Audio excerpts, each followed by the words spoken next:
ഏതൊരവസ്ഥയിലും ആത്മഹത്യ ചെയ്യത്തില്ല എന്ന് എല്ലാവരും ഉറച്ചു വിശ്വസിക്കുന്ന സെലീന ജോസഫ് എന്ന് പറയുന്ന കവയത്രി പെട്ടെന്നൊരു ദിവസം സ്വന്തം റൂമിൽ പോയിട്ട് വെടിവെച്ച് അങ്ങ് ആത്മഹത്യ ചെയ്യുന്നു. ഇതറിഞ്ഞിട്ടുള്ള പുള്ളിക്കാരിൻ്റെ ഭർത്താവായിട്ടുള്ള മാത്യു ജോസഫ് പെട്ടെന്ന് ഭയങ്കര ഡിപ്രഷനിലേക്കും ഭയങ്കര വിഷമം എല്ലാത്തിലേക്കും കടന്നു പോവാണ്. ഫുള്ള് വെള്ളമടി, മദ്യപാനം, അങ്ങനെ ഒരു വല്ലാത്ത അവസ്ഥയിലൂടെ തന്നെ കടന്നു പോവാണ്, ഭക്ഷണമൊന്നും കഴിക്കാതെ. അങ്ങനെ മരണം കഴിഞ്ഞ് 2 ദിവസം കഴിയുമ്പോൾ ഈ സെലീന ജോസഫിൻ്റെയും മാത്യു ജോസഫിൻ്റെയും സുഹൃത്തായിട്ടുള്ള ബാലേന്ദ്രൻ നായർ എന്ന് പറയുന്ന കഥാപാത്രം വീട്ടിലേക്ക് കടന്നു വരുന്നു.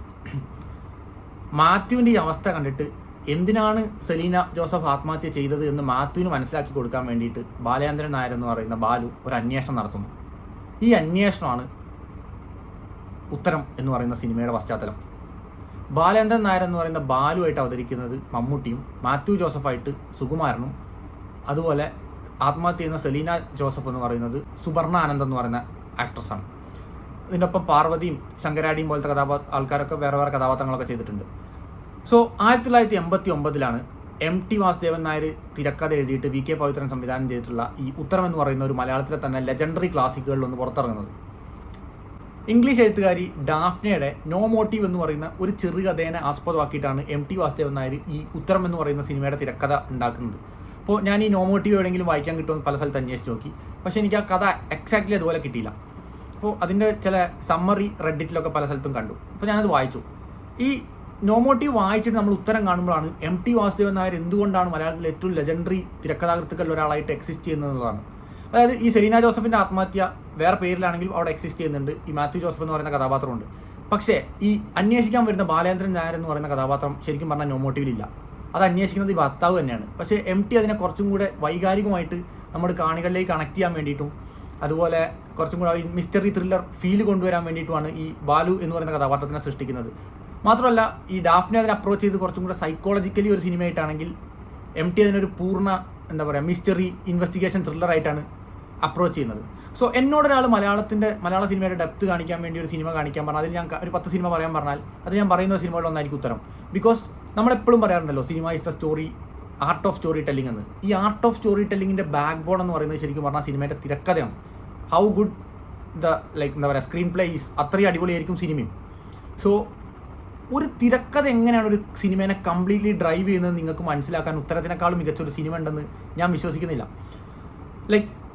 ബാലു ഈ സിനിമയിലേക്ക് കടന്നു വരുമ്പോൾ നമ്മളും ഈ സിനിമയിലേക്ക് കംപ്ലീറ്റ്ലി ഇന്നാവുകയാണ്. പിന്നെ ബാലു പോകുന്ന സ്ഥലങ്ങളിലെല്ലാം നമ്മളും ബാലുവിനോടൊപ്പം പോകുന്നു. ബാലുവിന് വരുന്ന സംശയങ്ങളൊക്കെ നമ്മുടെ സംശയങ്ങളാവുന്നു. ബാലുവിന് ഉത്തരങ്ങൾ കിട്ടുമ്പോൾ നമുക്കും അതിന് ഉത്തരങ്ങൾ കിട്ടുന്നു. ബാലു അത് മനസ്സിലാക്കിയെടുക്കുമ്പോൾ നമ്മളും മനസ്സിലാക്കിയെടുക്കുന്നു. അങ്ങനെ ബാലുവിന് ലാസ്റ്റ് ഈ ഒരു എന്തിനാണ് ആത്മഹത്യ ചെയ്തതെന്നുള്ള ഉത്തരം കിട്ടുമ്പോൾ നമ്മളും അത് റിയലൈസ് ചെയ്യണം. ആ കംപ്ലീറ്റ് യാത്ര, തിരക്കഥേൻ്റെ ഒരു രീതി അത് വൃത്തിക്ക് എക്സിക്യൂട്ട് ചെയ്ത് ഷൂട്ട് ചെയ്തിട്ടുണ്ട് എന്നുള്ളത് പറയാണ്ടിരിക്കാൻ വയ്യ. ബട്ട് ആ തിരക്കഥേൻ്റെ ഒരു ഭംഗിയിൽ സിനിമയുടെ തുടക്കം തൊട്ട് അവസാനം വരെ ആ ഫ്ലോൻ്റെ ഒപ്പം നമുക്ക് പോകാൻ സാധിക്കുകയാണ്. സോ അതുകൊണ്ട് ഞാൻ പറഞ്ഞല്ലോ, തിരക്കഥ എത്രത്തോളം മനോഹരമായിട്ടൊരു സിനിമേനെ ഡ്രൈവ് ചെയ്യുമെന്ന് കാണിക്കാൻ എനിക്ക് ഈ ഉത്തരത്തിനേക്കാളും ബെസ്റ്റ് ഒരു എക്സാമ്പിൾ ഇല്ല. അപ്പോൾ ഒരു മിസ്റ്ററി ത്രില്ലർ എന്ന് പറയുമ്പോൾ നിങ്ങൾ ഇന്നത്തെ കാലത്ത് കാണുന്ന സിനിമ പോലെ ഒരു 120 കട്ട്സ് വരുന്ന അല്ലെങ്കിൽ BGMs വിത്ത് ട്രാൻസിഷൻസ് വരുന്ന അങ്ങനത്തെ ഒരു മിസ്റ്ററി ത്രില്ലർ അല്ല ഉത്തരം. ഉത്തരം എന്ന് പറയുന്നത് ഒരു ആർട്ടിസ്റ്റിക്കൽ സിനിമേൻ്റെ വാല്യൂസ് ഉൾക്കൊള്ളുന്ന, എന്നാൽ അതിൽ വേണ്ട കൊമേഴ്ഷ്യൽ എലമെൻസ് ഉള്ള, നമുക്ക് ഉൾക്കൊള്ളാൻ നമ്മളുമായിട്ട് കണക്ട് ചെയ്യുന്ന ഒരു ടൈപ്പ് ഓഫ് സിനിമയാണ്. സോ നിങ്ങൾ ഈ പഴയ മലയാളം ക്ലാസിക്കുകളൊക്കെ തിരഞ്ഞെടുത്ത് കാണുന്നതിൽ ഇൻട്രസ്റ്റ് ഉള്ള ഒരാളാണെങ്കിൽ, അല്ലെങ്കിൽ പഴയ മലയാള സിനിമയോട് നിങ്ങൾക്ക് ഒരു താല്പര്യം ഉണ്ടെങ്കിൽ, MT വാസുദേവൻ നായർ എന്തുകൊണ്ട് ലെജൻഡറി ആയിട്ടുള്ളൊരു തിരക്കഥാകൃത്തായിട്ട് മലയാള സിനിമ അംഗീകരിക്കുന്നു അല്ലെങ്കിൽ കൺസിഡർ ചെയ്യുന്നു എന്നൊക്കെ നിങ്ങൾക്ക് അറിയണമെന്നൊക്കെ ആഗ്രഹം ഉണ്ടെങ്കിൽ നിങ്ങൾ കണ്ടിരിക്കേണ്ട ഒരു സിനിമയാണ് ഉത്തരം. തുടക്കം തൊട്ട് അവസാനം വരെ നിങ്ങൾ ആ സിനിമയുടെ ഒപ്പം ട്രാവൽ ചെയ്യുമ്പോൾ നിങ്ങൾക്ക് കിട്ടുന്ന ഒരു സാറ്റിസ്ഫാക്ഷൻ ഉണ്ട്. സോ നിങ്ങളൊരിക്കലും ആ ഒരു കാലഘട്ടത്തിൻ്റെ ടെക്നോളജീസും അന്നത്തെ ക്വാളിറ്റീസിനെ എക്സ്പെക്ട് ചെയ്തിട്ട് വേണം ആ സിനിമ കാണാൻ. അല്ലാണ്ട് ഇന്നത്തെ കാലത്തിൻ്റെ നിലവാരം വെച്ചൊരിക്കലും ഉത്തരത്തിനെ കാണരുത്. പക്ഷേ എന്നിരുന്നാൽ പോലും ഒരു നമ്മൾ ഈ അനന്തരം എന്നൊക്കെ പറയുന്ന ലൈക്ക് ലോങ് ലിവിങ് ക്ലാസിക്സ് എന്നൊക്കെ പറയുമല്ലോ, അതുപോലെ കൺസിഡർ ചെയ്യാവുന്ന ഒരു സിനിമയാണ് ഉത്തരം. So if you are interested, നിങ്ങൾ ആ സിനിമ ഒന്ന് കാണാം. നിങ്ങൾക്ക് എന്താണ് ആ സിനിമ കണ്ടിട്ട് എന്നുള്ളത് തോന്നുന്നുണ്ടെങ്കിൽ പറയാം. ഇതുപോലെ നിങ്ങൾക്ക് സെയിം രീതിയിൽ റിലേറ്റ് ചെയ്യാൻ പറ്റുന്ന വേറെ സിനിമ ഉണ്ടെങ്കിൽ സജസ്റ്റ് ചെയ്യാം, നമുക്ക് കാണാം. അപ്പോൾ എന്താണ് നിങ്ങളുടെ ഒപ്പീനിയൻ സിനിമയെ കുറിച്ച് എന്നുള്ളത് ഷെയർ ചെയ്യും.